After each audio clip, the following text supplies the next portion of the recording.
What's going on YouTube? This is Ipsec, and we're doing Obscurity from HackTheBox, which is all about a developer trying to achieve security through obscurity by rolling his own land. He rebuilt pretty much every piece of infrastructure, like the HTTP service coded in Python, but there's a directory traversal vulnerability that leads to source code disclosure, and once you read the source code of the web server, you realize there's an RCE in the way it handles URLs. You get on the box, you notice that he rolled his own crypto, which is pretty much just a Vigenère cipher that's vulnerable to Known-PlainText attacks, and encrypted his password in it. But he's also encrypted other things in it, like examples, and you can use a Known-PlainText attack to reverse the key, then use the key to decrypt his password database, log into the box as him, and see he did something weird with BetterSSH, which is pretty much just a wrapper for sudo that is vulnerable to overloading the -u parameter, so you can just sudo as root unintendedly. So yeah, that is pretty much it. But this video, I'm going to go on a lot of rants, starting with right now, because people say there's no such thing as security through obscurity, which is kind of a trigger for me. I very much believe there is, as long as you include deceptive technologies and techniques along with honeypots in the obscurity realm. Because once an attacker falls for the trap once, then they start questioning everything they're doing.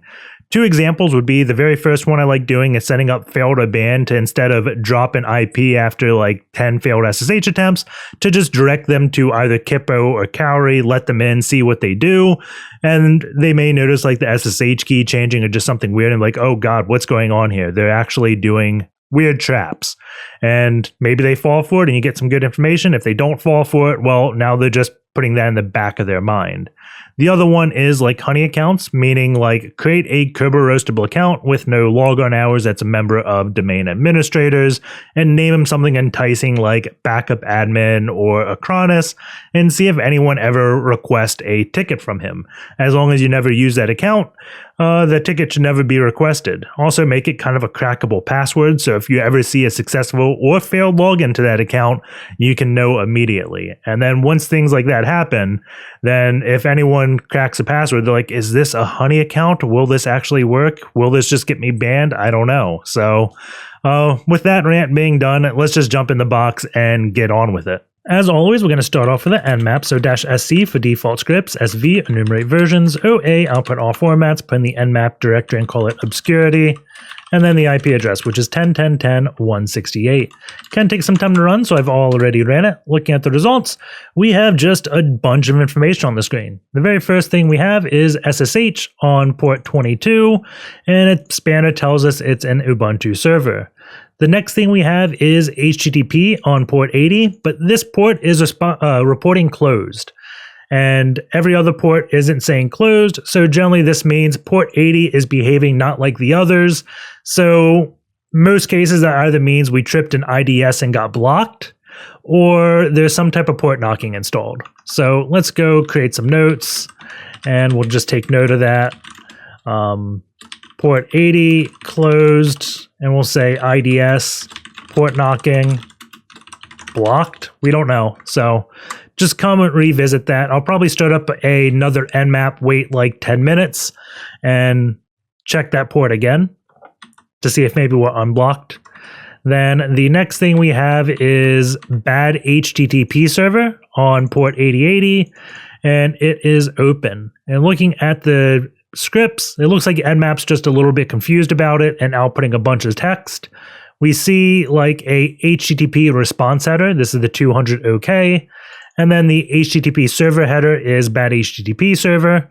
So we know this is a web server. Nmap's just a little bit confused, so it's showing us a bit more information.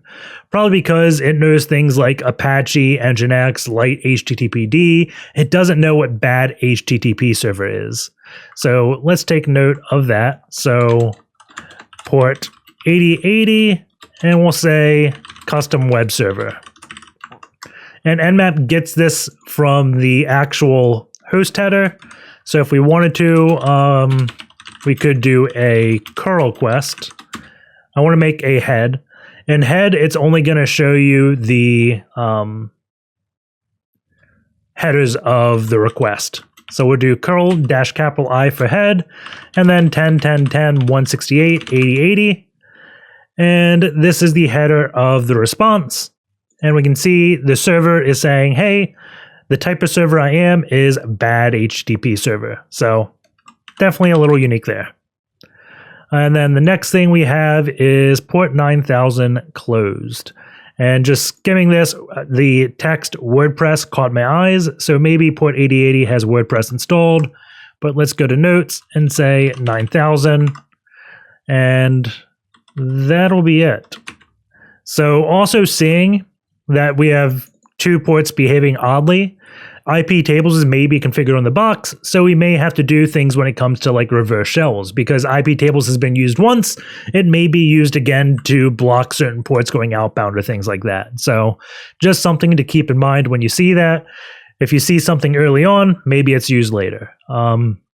Let's see, what I was going to do is a sleep for 600, and then we'll do nmap-p 80 9000.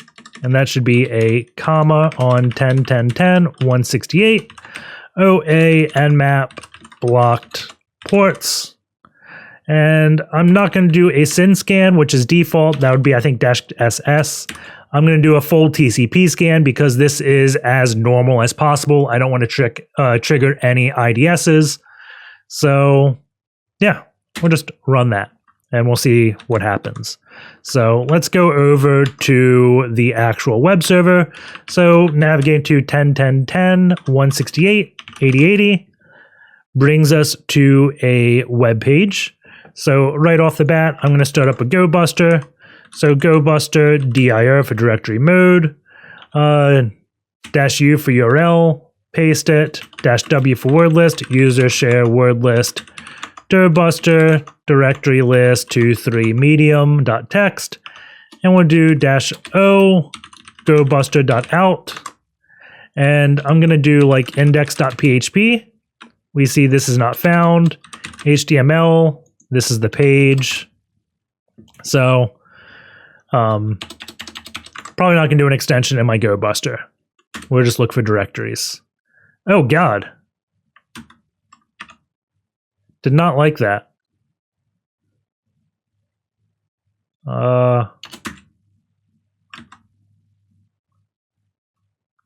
Is there like option for port? grep-i port.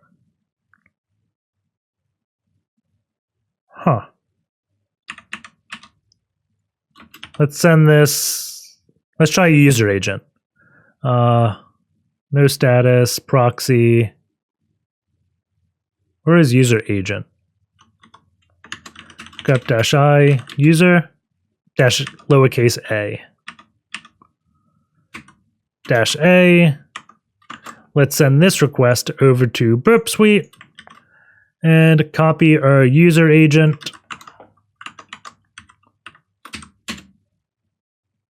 Received response. Starting with, I have no clue what this is.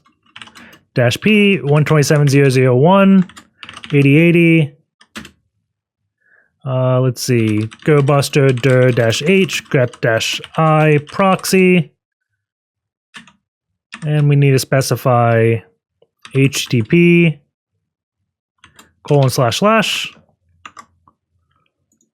clear a queue.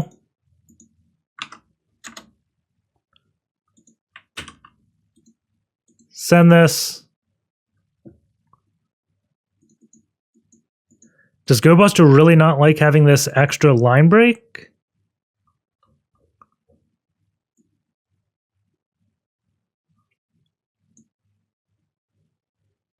Closed.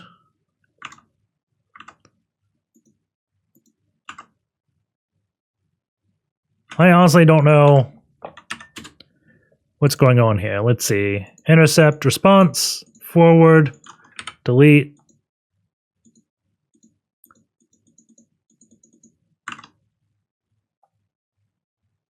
I don't know. Something is weird going on there. So we're just going to ignore that for now and play with this web server. Looking through this. Here it's secure. Motto security through obscurity. I guess I can make this font bigger. all our own software from scratch, even the web server this is running on. That means no exploits can possibly exist for it, which means it's totally secure. So we know they're using a custom web server. If the server hangs for 30 seconds, it will probably be restarted. And they've also replaced SSH and have ran their own crypto. It looks like we may have the box's name, obscure.htb leak there. Let's see, server devs. The current source code for the web server is in SuperSecureServer.py in the secret development directory. So there's probably some type of directory in this, and that is where this source is. So let's delete GoBuster.out. And I guess we can do Wfuzz. So we will want the -u for URL, HTTP 10.10.10.168:8080, and then we'll do the directory as fuzz, and -w for word list, user share word list, GoBuster, directory list 23 medium.txt. Start this off. And let's see, we can probably do --HL6. What was it? HW14 for 14 words. Okay. So it looks like these weird comments got more paid things. And it's probably because it started with the hashtag, which then got dropped. And this is probably index.php for all these. So looking like it's good. We could have probably also done --HC for 404 to hide all 404 error messages.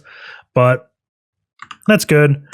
And we should copy that super secret server into our notes. Server source. And they say roll their own SSH.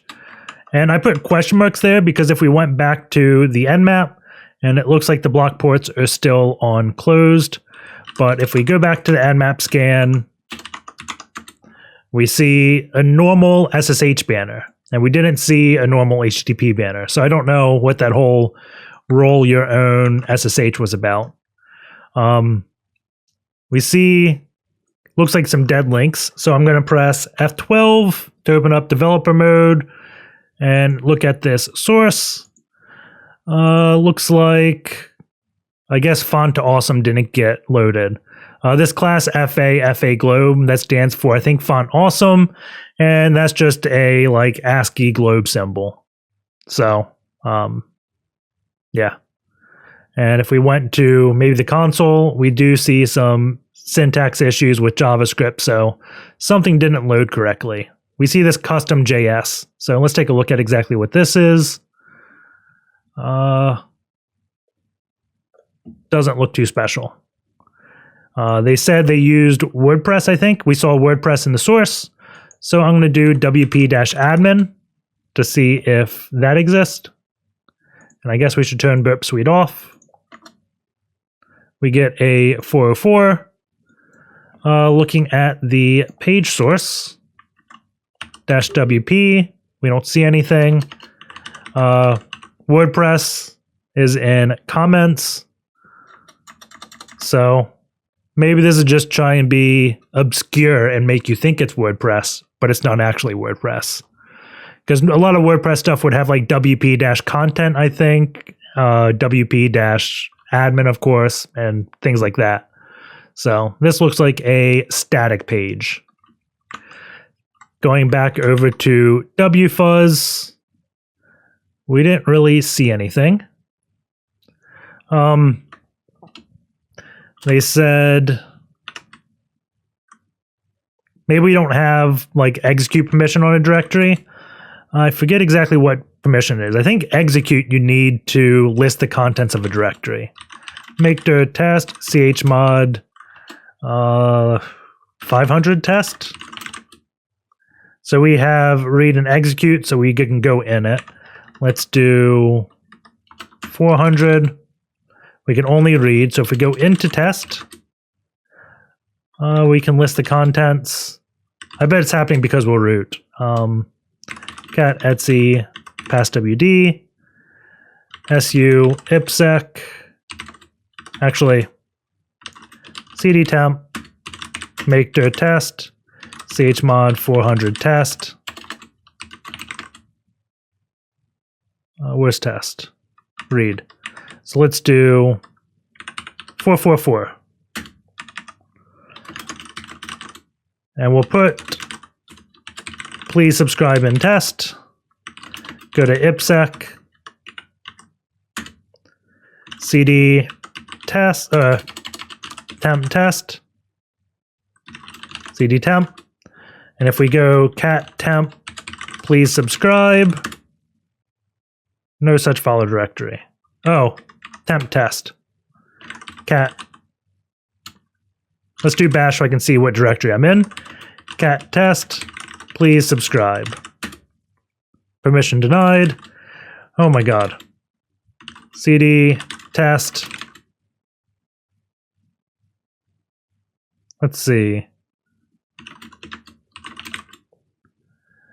Let's do chmod 111 test.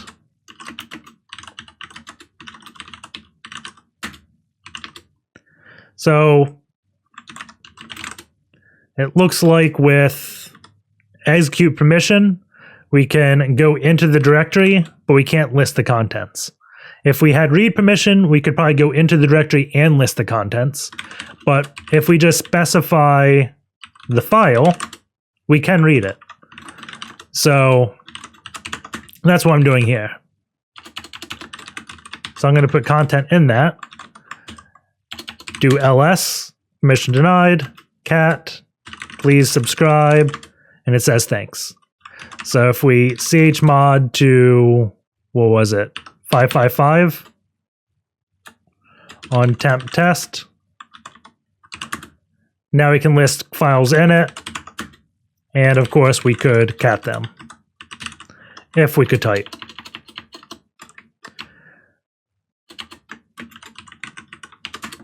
So that's that. Directory permissions are a bit weird. So directory permissions may be wonky on this. So let's go back to a Wfuzz, and we're going to say fuzz with SuperSecureServer.py, and that is what is on the page. So development, SuperSecureServer. So we'll do that, and while that goes, let's go and fuzz this on our own. Because this is a custom web server, I'm going to try several things. So the very first thing is directory traversal. What happens if I do .. We get not found and documents there. So let's do a few of these. Still 404 etc passwd. And the server stops responding. If we put does not exist /etc passwd, we get a 404. So I think we've just confirmed directory traversal, right? Because we got a different response when we specify a file that exists. I'm just going to get rid of a few of these at a time to see if maybe we have to be exact. And we have 404 not found. So if we were in like var www HTML, then this would be catting like /var/etc passwd and not existing. So it looks like there is definitely directory traversal. And generally how like Python applications work is, let's do I guess I can do it in notes. So you generally have like, let's say Flask, and then Flask will have server.py, and then there'll be like the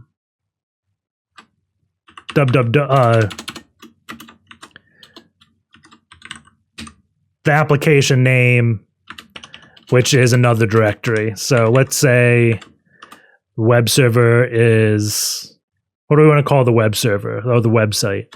We'll call it ipsec.rocks. And then in this, you'll probably have another ipsec.rocks. And then in this, you'll have the actual site.py code, maybe like static. And then inside of static, you'd have JavaScript. And then inside of JavaScript, you could have like, what is it? Not Bootstrap, jQuery.js and things like that. So right now we're probably inside of this ipsec.rocks directory. So if we go up one directory and try to cat the Python file, what will happen? So we can do / SuperSecureServer.py, and we get a file. And this looks like to be the source code to the actual web server. So let's just grab this. And we can copy and make dir, we'll call this source. And they also say they roll their own like SSH server. So I'm going to call source web because I expect to have more source code in a little bit. So this is SuperSecureServer.py. And paste this in. And looks like we have quite a bit of information. I'm just scrolling down to see something. It looks like we got some comments here. And generally when there's comments, there may be something good because it indicates recent changes to the file. Don't see anything around that. There's where they're setting the server header as bad HTTP. Let's see. We have exec right here, and exec in Python will do bad things. If we just do Python 3, exec, and yeah, it's supposed to be in quotes, I think. Print, please subscribe. It prints.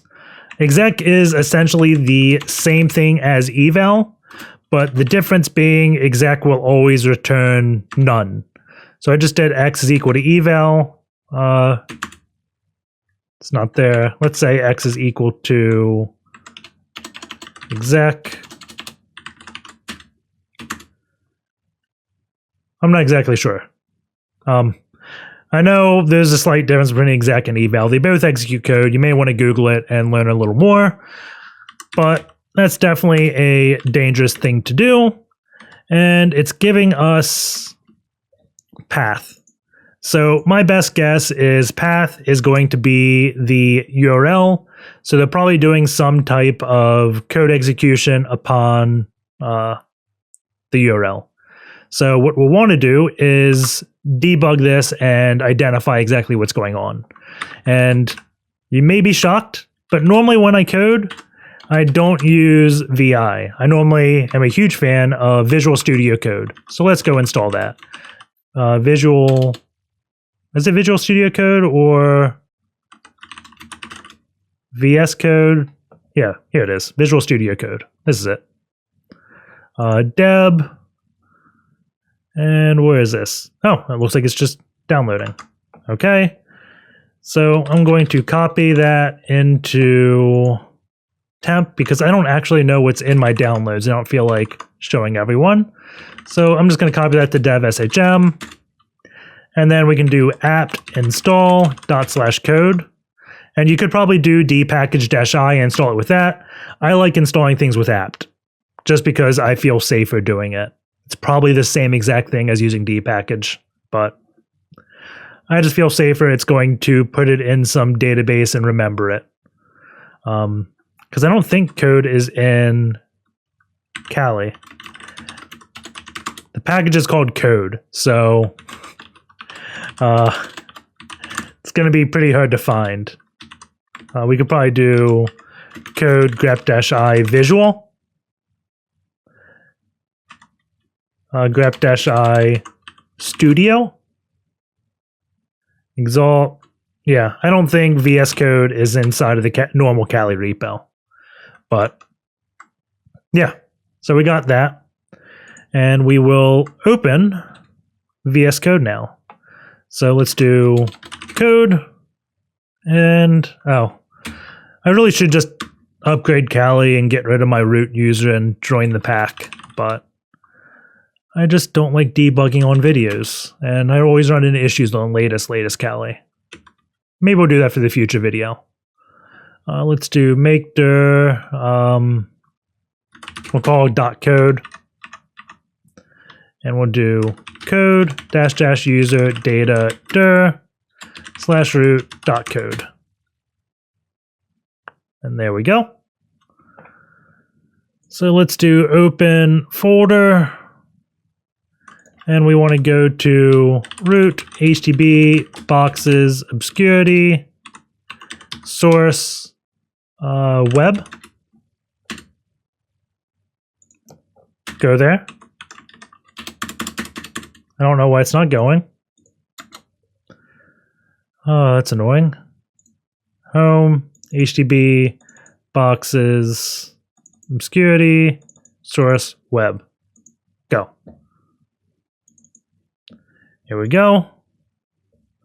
And whenever this box pops up of saying you can install an extension, always click yes. I've clicked no before, and then it just didn't pop up again, and it's been a pain to get that back when that happens. So, while that installs, got it, sure, good. So we can exit that. Wfuzz didn't find, and honestly should have found it. HC for code 404, and we'll try that again. We may have to dig into what's going on there, because I'm doing something wrong. Because this whole thing with that path traversal was unintended. We'll install that Python plugin.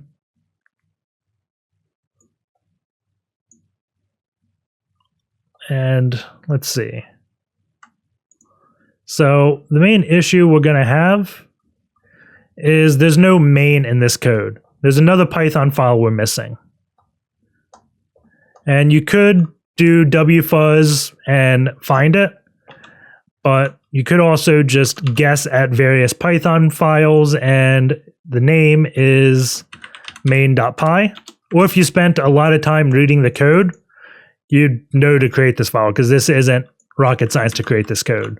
If you do, look at the server function in this, you'll see it wants host and port. That's what this is. So, and document root. So it's not rocket science to create that main.py if you didn't know about it. So let's go source, web, v main.py. Paste that in. I don't know why that's indented so much. And then this should automatically have it. And docroot is docroot, so let's make dir docroot to make this happy. And that should be all we need. So let's see. If we hit F5 to run, we can do Python file. And let's see, address is already in use. Oh, because it's running on 8080, and that's where my burp suite is. So let's turn this to 80 and save. Run Python file. It looks like it's running. If we curl localhost, index.html, go back here, we can see the server is working as we expect. So it's trying to get errors 404.html. So if we go into docroot, probably make dir errors, go in here, v404.html, please subscribe. And now we rerun this curl command. It's not going to error out, and the 404 happens, and the server responds with please subscribe. So it's one thing I want to show. And if you see this create a launch.json file after you stop it, actually, let's not create it real quick. So that's at this play button. But if we went to SuperSecure Server, hit F5 to run it, it's not going to run because it's trying to execute whatever file you have open. So click on this play icon, click this launch.json, say you want Python, and program. This file means what active file you have open. So we just want it to do main.py and save it. And this way, whenever you hit F5, it'll execute main.py. So we did all this mainly to be able to have access to debugging. If we're just doing it in VI, we could do print statements, but print statements is not ideal. So we wanted to find that exec code. And I'm just going to press F9 is insert debug. You can also click to the left of the line or right click and do it somewhere. F9 is universal for breakpoint. So now when I hit F5, it's going to launch and we're going to curl localhost and we hit the breakpoint. And whenever we highlight over something or look at this variables tab, we can see what it is. So path, it's execing, is /index.html. So yeah, becomes super easy. You also have this debug console. So if you wanted to, you could say path, have it print out path. You could do code. Let's do info. And if you wanted to see what like functions would do to it before running code again, you could like info split and then grab the second item in that list. Things like that. Makes it super handy when doing anything. So highly recommend VSCode. There's PyCharm as well from JetBrains or something. I just prefer VSCode. So let's see. So we got exec right here. So what if, let's just do play. What happened when we did ... .. Oh, we're gonna have to do a ton of ... slashes because we're in root HTTP boxes obscurity source web doc root errors. Or source web, that's where we're at. So we probably don't need that many, but it's still quite a bit. So looking at this, the path gets translated to /etc passwd. It's piping that to exec and probably trying to execute that binary. So if we had a way to upload something to the server, we could probably get it executed by just doing this path traversal. We could try like bin sleep +5 and see what happens here. Nothing. Maybe like %25. And I did that because it doesn't look like there's some type of URL decoding option right here, right? Because it said bin sleep +5. So if there was a URL decoder, it would translate that plus to a space, and we'd see this. %20 looks like it got translated just fine. Run this. It doesn't sleep for 5 seconds, and we don't see anything. So doesn't look like it's executing. It's probably trying to execute bin sleep 5 as a whole path and not putting 5 as a argument, and that's probably why it's failing. So can't get code execution that way, but we can probably put Python code. So let's try print please subscribe. Like that. And send it. Could not be found. URL encode everything. Could not be found. Oh, we should change this to localhost. So this will be server localhost, click that pencil, 127.0.0.1, port 80, send, look at the path. So it's doing exec, and then this. Okay. I was hoping to see like please subscribe on the standard out or within burp. Oh, we did. We probably should use a different phrase because our 404 error message is saying please subscribe. So we'll say please support me on Patreon. Send. Look at this. And it's not saying please support me on Patreon. So we didn't get code execution. It's a little bit confusing, but if you remember a few minutes ago, we made the 404 error message say please subscribe. So let's put these in quotes and try again. Send. Okay. And we see we get code execution on the server. Doesn't appear on our output, but the server definitely does say, please support me on Patreon. So we have code execution. We need to put these quotes, and I'm not exactly sure why. Let's see. Send this again. It's doing something. I honestly did it because I saw a quote here and I was trying to close it, but I realized it's probably not it. Oh,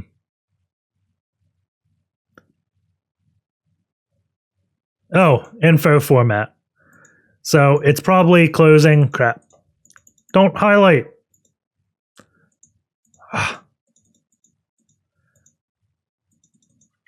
There we go. So info format path. This has the quote here, so I'm probably closing this quote and going like this, probably, or something along those lines. I think that's how it was. Hopefully it won't syntax error, but have code execution. So now we can look at the imports of this. So if we scroll all the way to the top, we see OS, socket, threading, subprocess. So we can probably do os.system who am I. So instead of this print, let's Control-Shift-U to URL encode. Let's try os.system, and we can run the command who am I.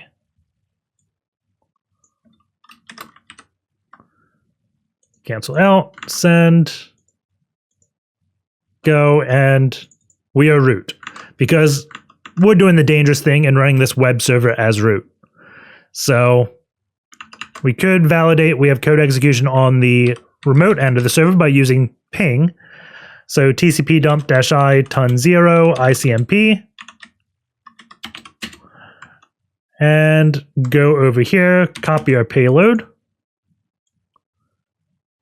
paste our payload, and we can do ping 10.10.14.2 and -c1 for count 1. And we have to have spaces, Control-U. I don't think that's actually going to work. Nope, can't find it. So remember before, we have to do %20s for space.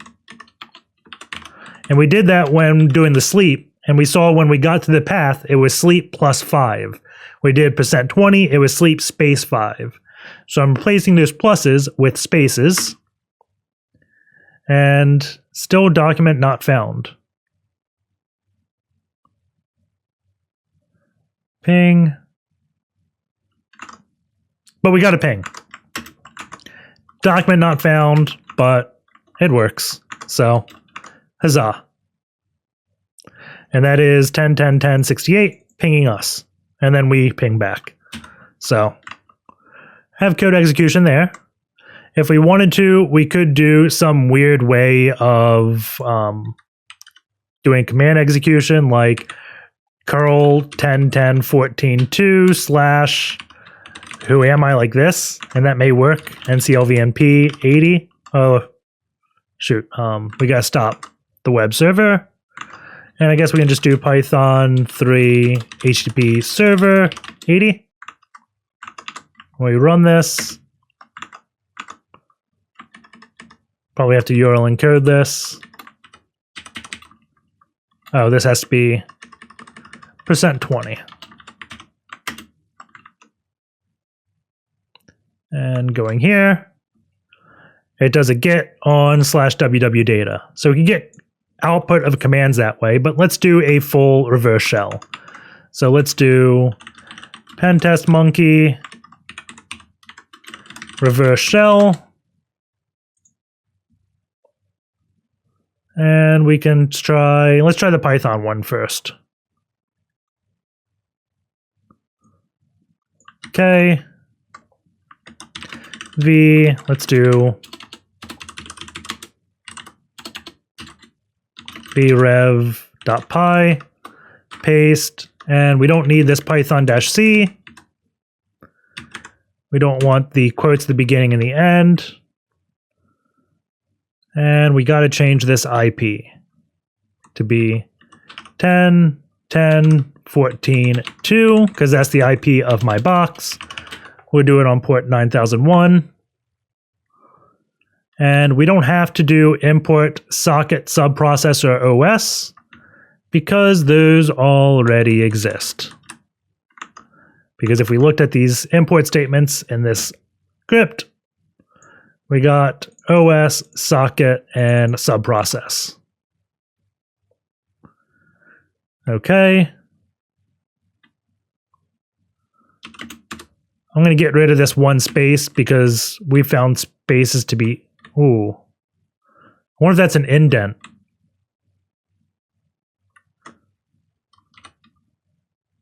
I'll leave that space there. Because they're not using spaces everywhere, so that may be a weird Python indenting thing. So we'll save it, cp.rev.py to be a backup copy, %s, space, delete that one, delete this one. No more spaces left. So let's run this. Actually, before doing it, let's do it on a localhost first, because this gives us visibility into debugging. So we'll copy the payload in between the two semicolons. And then we'll change this to be 127.0.0.1. URL encode, nclvnp 9001. We have to start the web server again. Looking at the path, I guess eyeballing it, it looks fine. Pass this through. We don't see an error message, and we have a shell. So I think we did it correctly. If we had an error message, let's just put one. Let's say, let's get rid of this S. I don't know, feeling feisty. So close this. Send. Go. I was expecting to see an error message. We don't have one. But I guess you could play with the path and see that. Weird. Was it Control Z to undo? There we go. Let's now do 10.10.14.2. copy this. Let's do it against the server. And I'm making sure it begins and ends with a single quote. We are listening. Send that baby off. And get a reverse shell. So the very first thing we want to do is upgrade our TTY. So Python, we'll do which Python 3. So Python 3 is on this box. Import pty.spawn bin bash. And then Control Z, stty raw minus echo, fg enter twice. And we have a shell in the box that we have tab auto completion to. So what I'm going to do right now is look for where SuperSecureServer is, or SuperSecureServer, my bad. And we're in var. So if we go cd/var, SuperSecureServer, and then go into doc root to see what else there is. We already found main.py and SuperSecureServer.py. So this is their directory. And the hidden directory they have is develop. And index-orange, gray, and green. What? Obscura index.orange.html. What is this?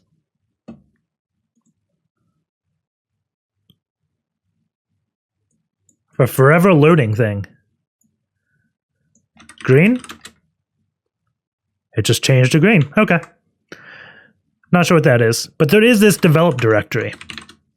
And develop has the source code to the server. If we do lsla, it's there. So the reason why that if you just go to /develop, if we just do /develop, we get a 404 because they don't have any type of directory listing enabled in their code. So it's not just printing out the thing. But if we did develop SuperSecureServer.py, you'd get the code that way. So I'm not sure why Wfuzz missed it. So let's do v. We'll do WL, I guess. Develop.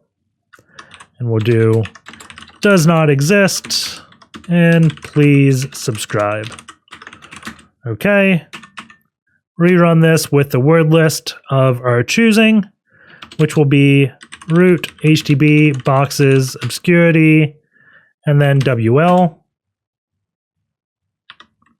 I found it.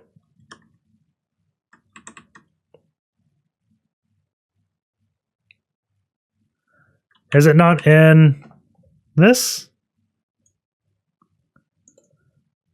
So grep develop, beginning with develop, and then ending. It's definitely in this word list.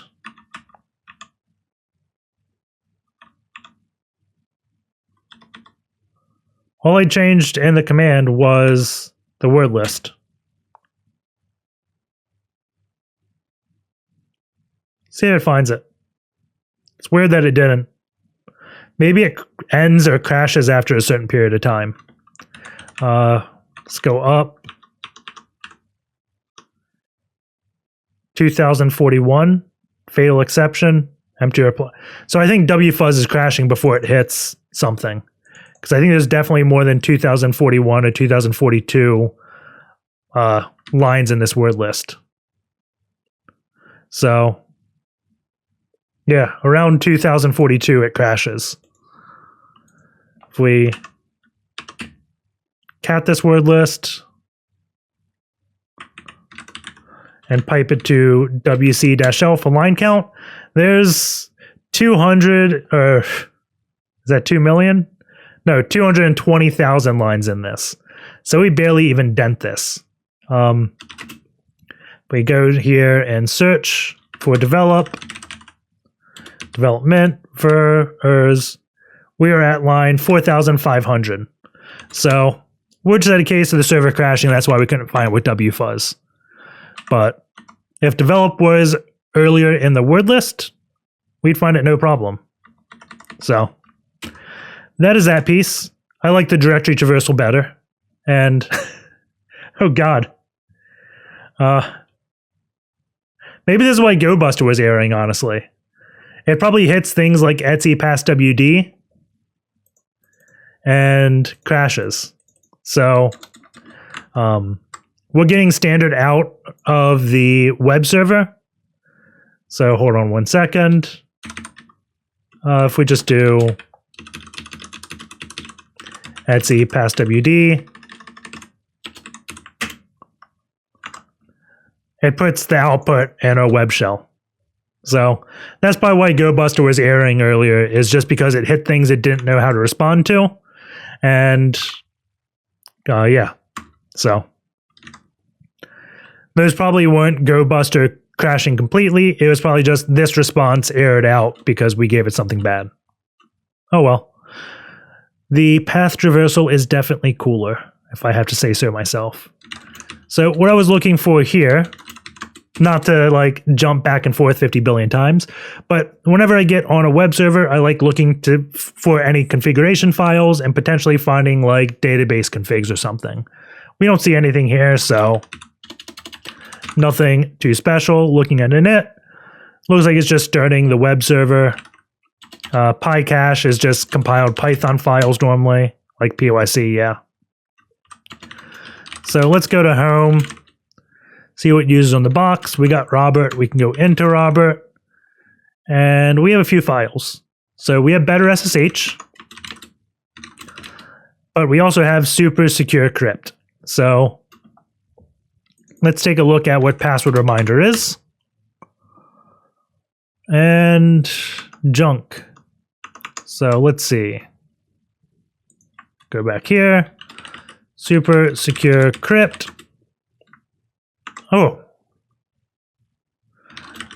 You're going to hate me. I want to look at IP table rules real quick. Don't see any.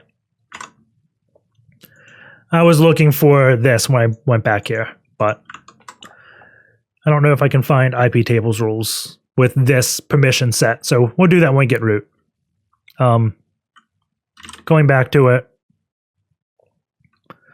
PasswordReminder.txt is equal to gibberish check.txt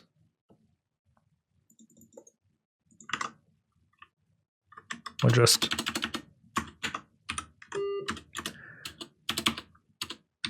check.txt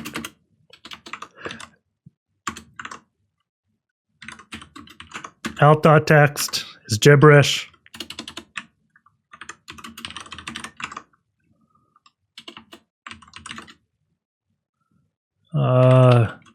User.txt denied. So let's copy SuperSecureServer back to our box. Do we have NC? We do. So let's do source, make dir crypto, nc lvnp 9001, direct that to SuperSecureCrypt.py,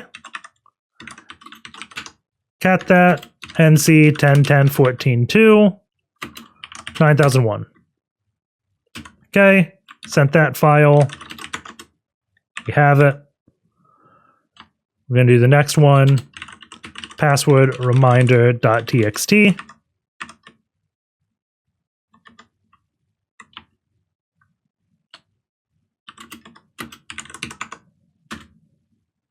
Got that one. We got check.txt and out.txt.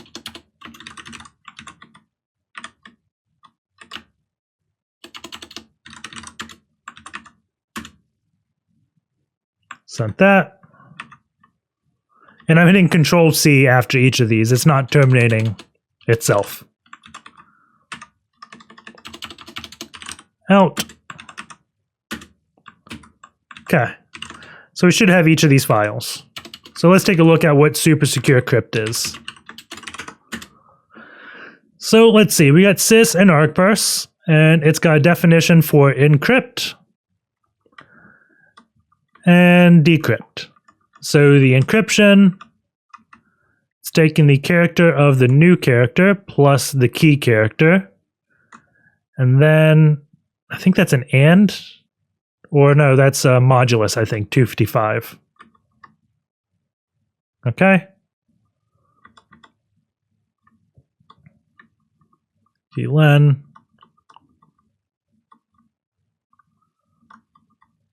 So if you didn't know Python well, you could just easily play with this on your machine. So you could do like 1 plus 5% 255, and we should put these in parentheses, and we get 6. But if we do 256, or let's do 255, or we'll do 250 plus 42, we get 37. So what the modulus is doing is pretty much just, I guess, think of it doing long division and giving you the remainder. So if we did 500, we get 32, because 255 plus 255 is 510, and 542 minus 510 is 32. So it just gives you the remainder. So think of it as, I call it modulus. Well, that's what it's called, is modulus, but I remember it. Let's see.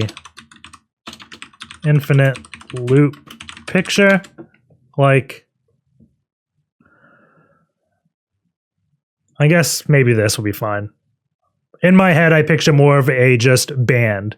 But I think a modulus, let's say 255's here, goes around, up, back down, hits 255, and starts again. So this is 1, 2, 3, 4, 5, 6, 7, 8, 100, 200, 250, 255, gets here, starts over. And it just keeps on looping. So that's what that percent does. So let's see, in file, out file, key.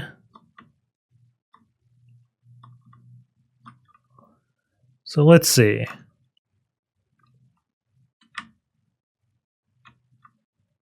What to write. Go back to these. So what we see right now is, if we look at check.txt, encrypting this file with your key should result in out.txt. Make sure your key is correct. And we have out.txt as being gibberish. So if we do xxd out.txt and xxd check.txt, let's see, they're not the same size. I was hoping they would be.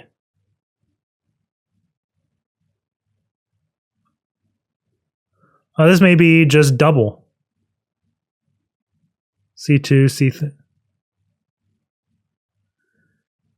They may have changed the encoding to be 16 byte. And like, maybe each of these is a null byte, and it's leaking a part of the key this way.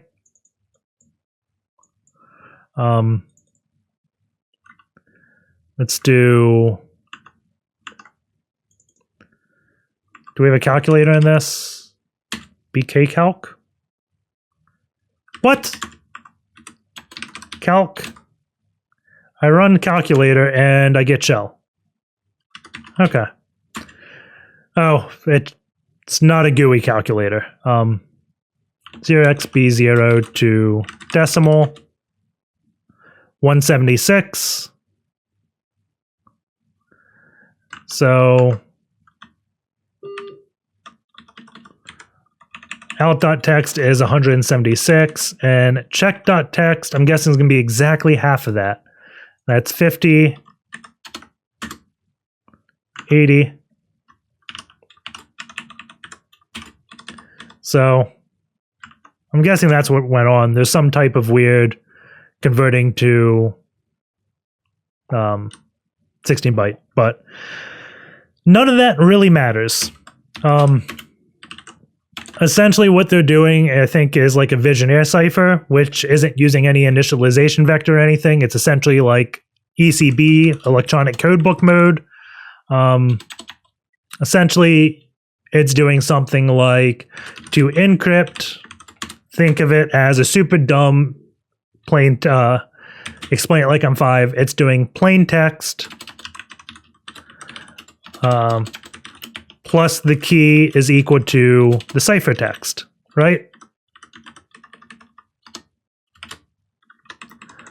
This is essentially what the algorithm's doing. So because it's not resilient against known plain text attacks, we can essentially minus plain text from here, and that just leaves key. So is equal, so if we minus it from there and we minus it from this side, think of this just like algebra. Now the formula becomes key is equal to ciphertext minus plaintext. And this is essentially going to give us the key, right?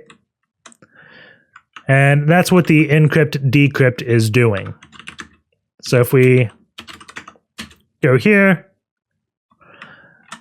nuke here is doing plus, we got minus here. So since I think I just got rid of, I got rid of my pretty thing. Oh no, I saved it. Awesome. Since we know the ciphertext and we know the plaintext, the ciphertext is going to be out.text. And this is check.text, or maybe I have them reversed.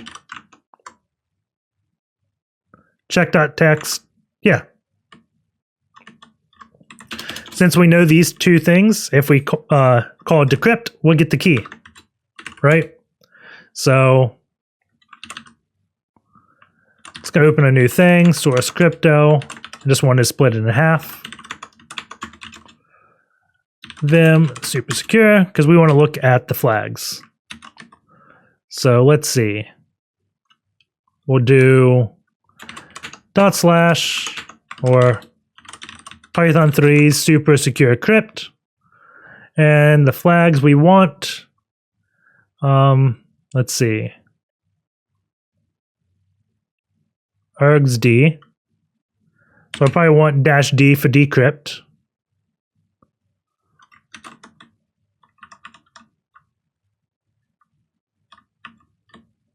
args-o. Writing to, so -o is going to be out file. So this will be called, we'll call it key.txt.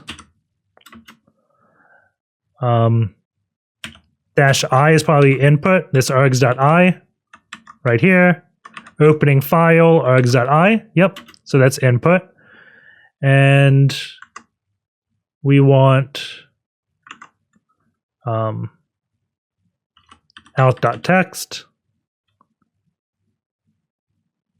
Oh, wait. I think it's still right. I don't like how they're doing this. I like using argparse. So if args.d do decrypt, else do encrypt. Okay, so we're in this. Opening file as f. Decrypt args.k.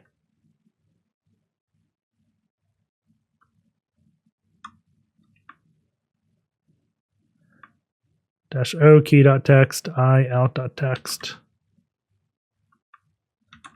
What is K?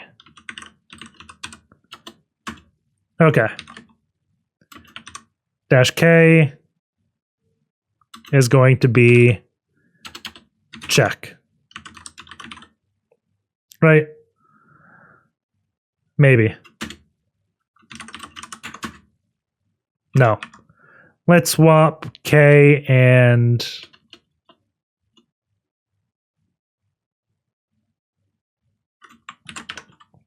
let's write this out.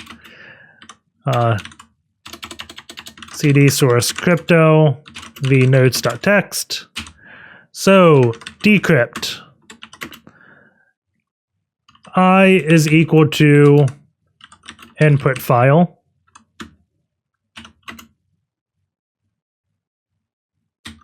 K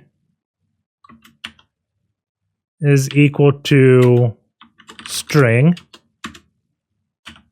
because it's not reading anything. And O is equal to output file. Okay, this makes more sense. It's silly, but makes sense. So let's see. Check.txt, let's copy this. Okay. So we're going to put K as a string. And we're going to do this. An input file is going to be out.txt, right? Yeah.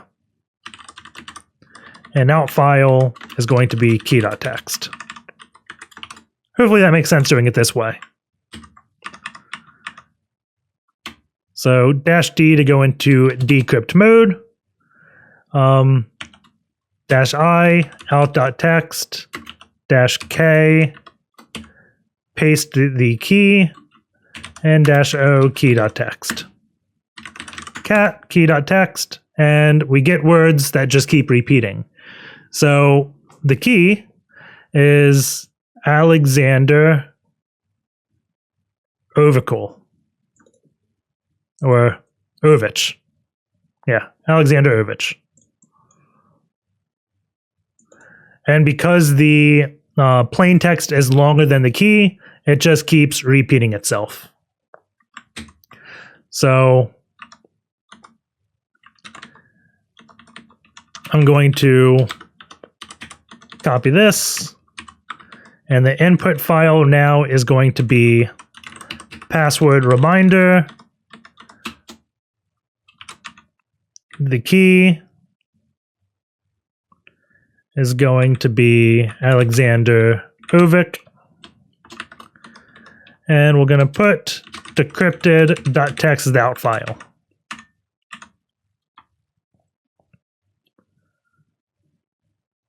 So input file passwordreminder.txt -K -O decrypted.txt.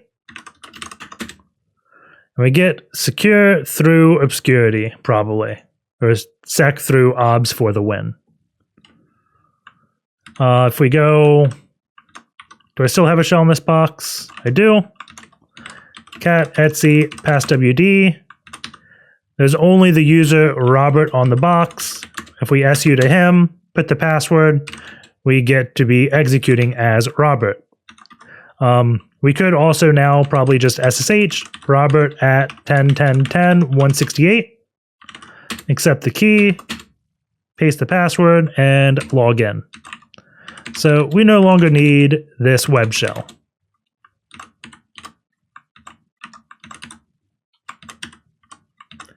So that's a Known-PlainText attack. What we did, you had the plain text plus the key is equal to the cipher. And we had known pt is equal to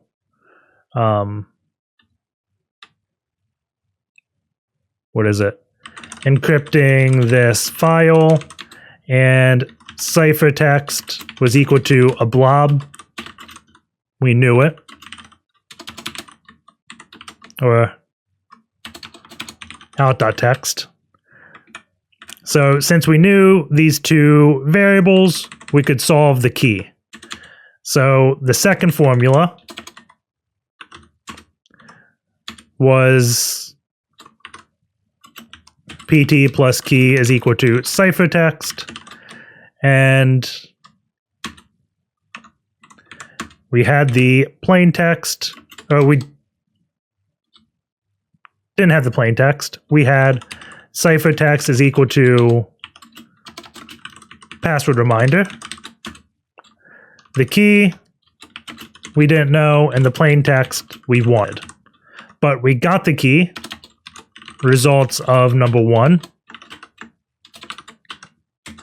And now that we had both the ciphertext and key, we could get the plain text, which is what we wanted. So this is called the Known-PlainText attack. You can kind of prevent it. Block Cipher Mode Wiki. They normally have good pictures.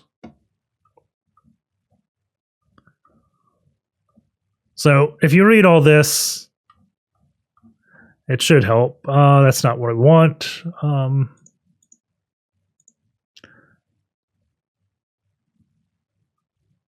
This one, no. Block cipher mode of operation. Okay, this is a good wiki article. So this is saying the math behind each one. You can see ciphertext is only one thing. Electronic codebook, ciphertext, key, plaintext. Like, that's how you decrypt. Cipher block chaining, they introduced this initialization vector, and then key cipher, and then use a piece of this to go to the next block and the next block and the next block. So essentially, what this is doing is, let's go back to the very beginning. Key, we'll just say times IV. It may not be multiplication, could be like XOR or something, but that's irrelevant. But now we have the key doing some type of operation. So even if we subtract the plain text from both sides, like we did with this one, we're left with key IV is equal to ciphertext minus plain text. And because we still have two unknown variables, and the initialization vector affects the key, we can't solve for the ciphertext. We actually know what IV equals because initialization vectors aren't secret. You need to know that to decrypt it. However, the initialization vector is going to do something to the key that we just can't reverse until we have two copies of the message with a repeating initialization vector. So, like, if we had key initialization vector ciphertext, and then key the same exact initialization vector, which is a number, ciphertext minus pt2, which is a different plain text, now we can start solving it because we have the same initialization vector repeated with the key with two known plain text. So that's why you should always, when you use initialization vectors, you don't have to keep it secret, but you can't replay that initialization vector. That was the downfall of WEP, wire equivalent privacy, the wireless encryption algorithm before WPA. They flooded packets with deauthentication to force the computer to go through the whole initialization vector key space in a matter of minutes. So with cracking WEP, you just did deauth, and the client would auth with key IV, auth key IV2, and you kept deauthing.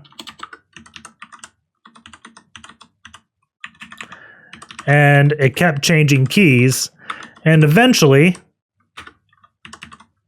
oops, it would replay the old initialization vector, and you'd have two different packets with the same IV that you knew the plain text to, and now you could crack it. Hopefully that makes sense.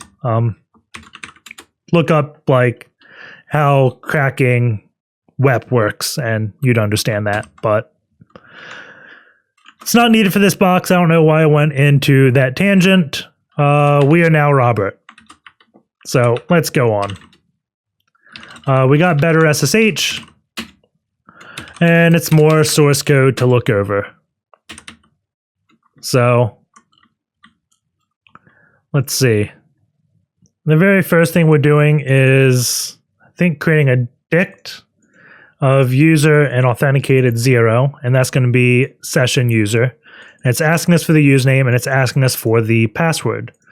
Then it's going to open Etsy Shadow. So I'm guessing I can execute this with sudo, because the set UID bits don't work with just Python scripts. If you compile them to ELF binaries, then you can do set UID, but since this is just a Python script, I'm assuming it's a sudo. So opening Etsy Shadow,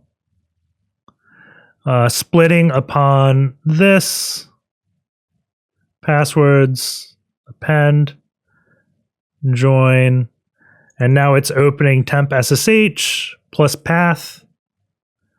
Path is random 8 ASCII characters, writing the password file.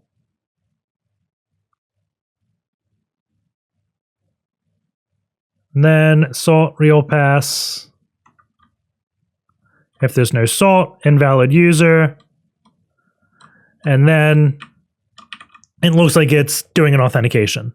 So for some unknown reason, the script is going into Etsy Shadow, grabbing the password hash of the user you try to authenticate with, throwing that into a file in temp that is completely random, and then attempting to read that file and seeing if what you input as the password is correct. And if it is, then it will authenticate you.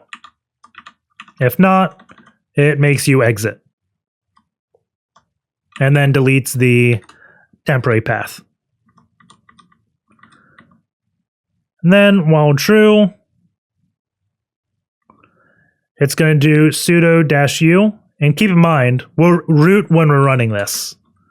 So we're root now, executing sudo-u to the session user, and then executing a command. So there's two issues right here.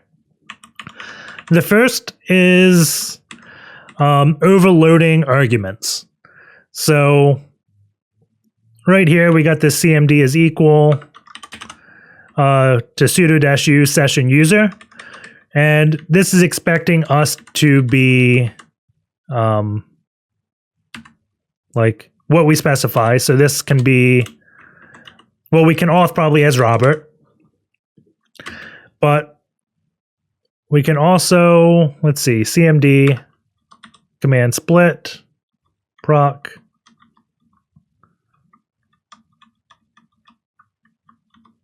So eventually it grabs the command we're running, and then doing another -u, we could change the user to root. So if we did, I think, if the command was like sudo-u Robert, and then this is the start of our command, right? So delete this, put 2.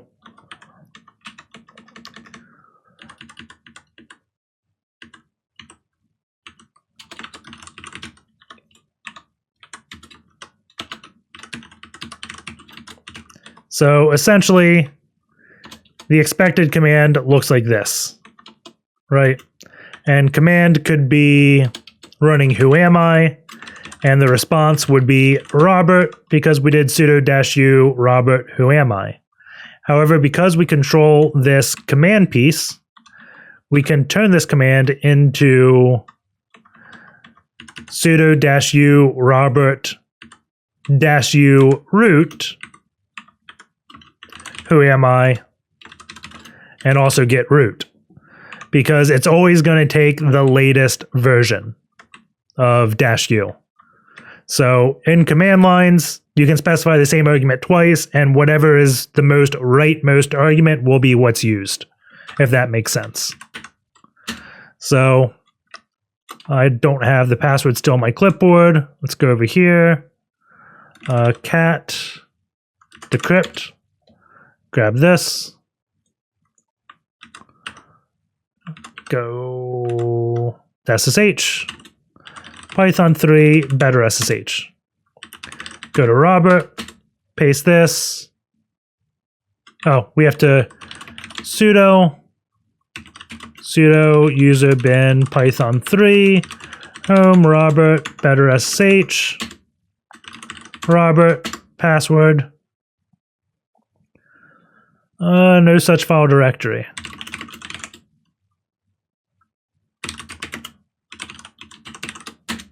Looks like we have to create that SSH directory. It probably aired out trying to write this random file to temp SSH, which is the shadow file. So let's see. Do we have tmux? We do. Sweet. So I'm just doing nested tmux now.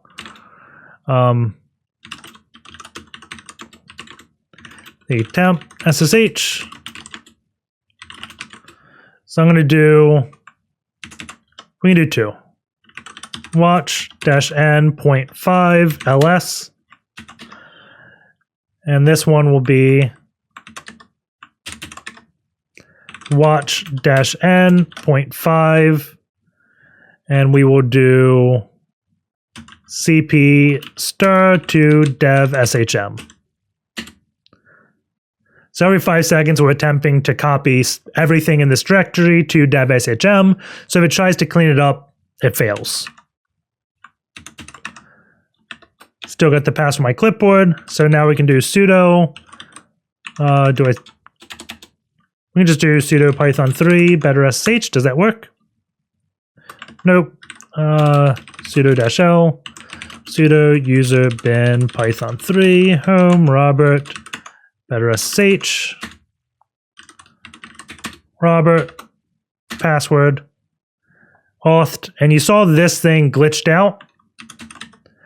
The ls, I mean, it happened so quickly, it didn't see anything. But if we go dev shm, we have a random 7 characters. If we cat this, we got 2 password hashes, Robert and root, because again, it's copying the shadow to a text file. So we could go over to the Kraken and crack this hash. But we know every command we're running is doing sudo -u, the session user, which is going to be Robert, and then who am I, right? So if we overload this to root, who am I? We're now root. So -u root, can we do bash? ID? We cannot. Oh, we killed the whole thing. Sec, do I have that in my clipboard? Do not. Was it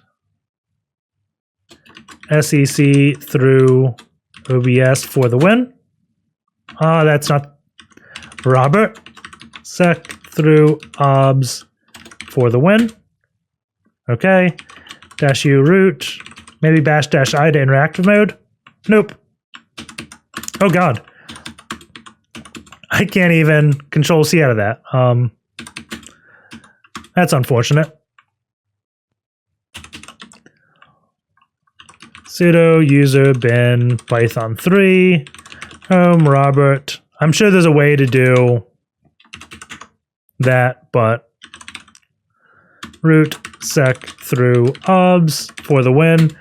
You could just whoops, Robert sec through obs, drop like a bash reverse shell and execute it. So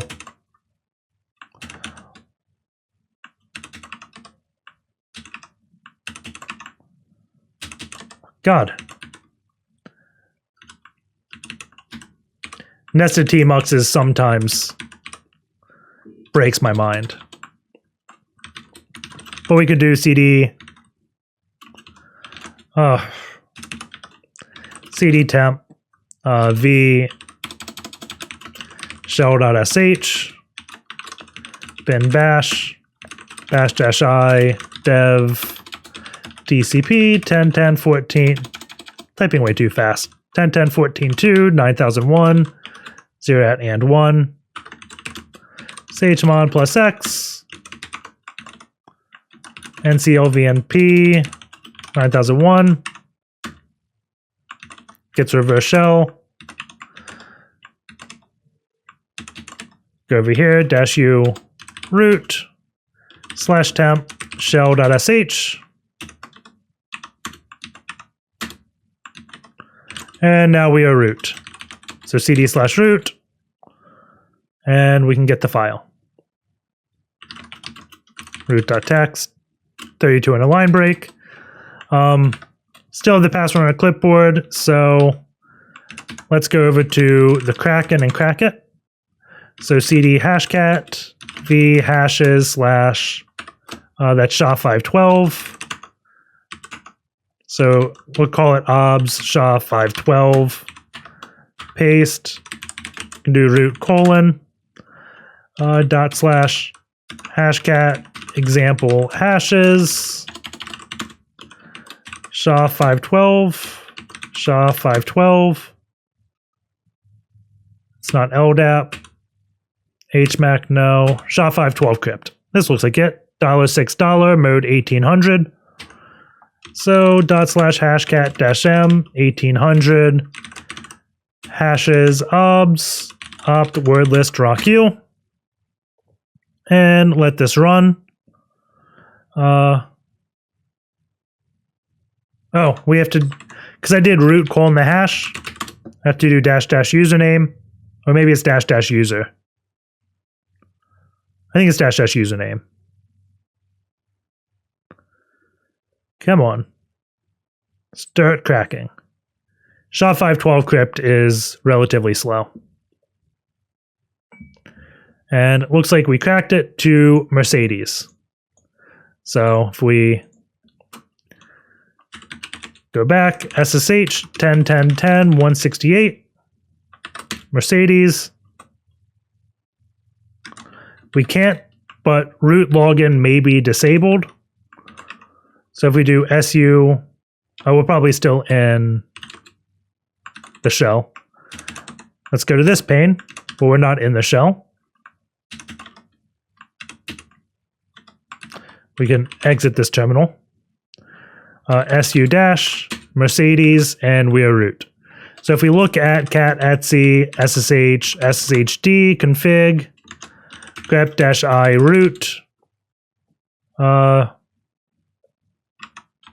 root login's disabled somewhere. I thought it would be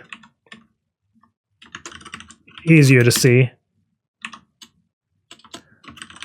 I thought it'd be like permit root login now, but oh well. That is the box. I guess we can do IP tables -L. Holy crap. This is running maybe firewall D. Shoot. Let's see. SSLNP grep on 80. Doesn't look like port 80 is listening. 9000.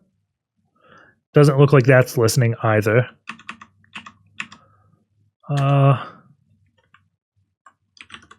UFW. Oh. Maybe UFW show? So UFW is like the uncomplicated firewall, but man, it's complicated to me.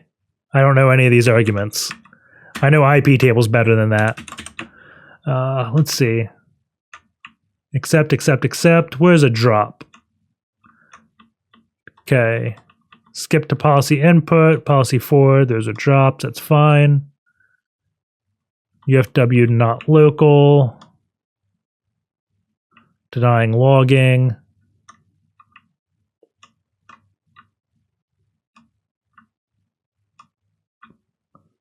Come on. There are so many things here.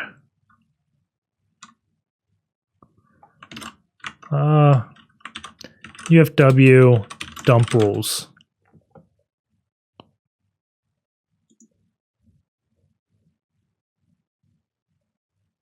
Lib UFW user.rules. Lib UFW.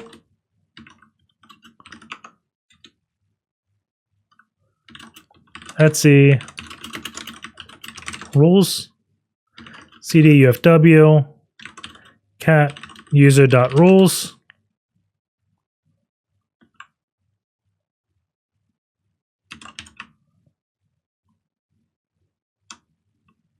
So it's funny. I'm guessing the default behavior on a port on this is set to not allow. So if I do nc lvnp 9001 on this box, and we do nc 10.10.10 168 9001, we can't connect.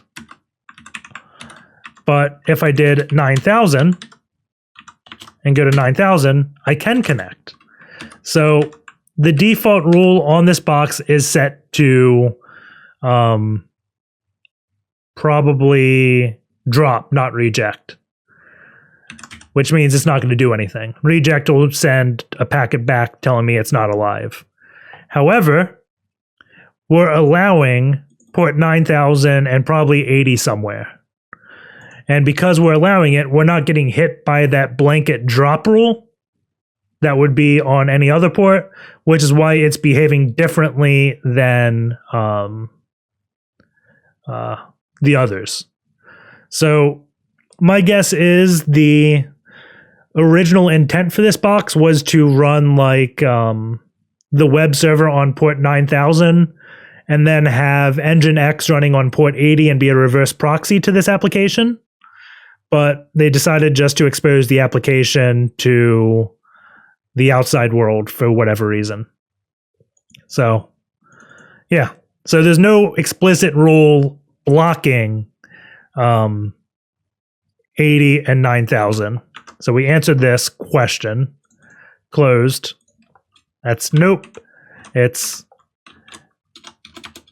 these ports are allowed, but not listening. And then any other port on this box is closed. So IP tables allows 80, 9000, 22, and 8080, drops all else inbound. And because it does that, those two ports behave differently, and that's why nmap shows it. So hope you guys enjoyed the box. Sorry for all the rambling, but I know you guys, or some of you, like it. Take care, and I will see you all next week.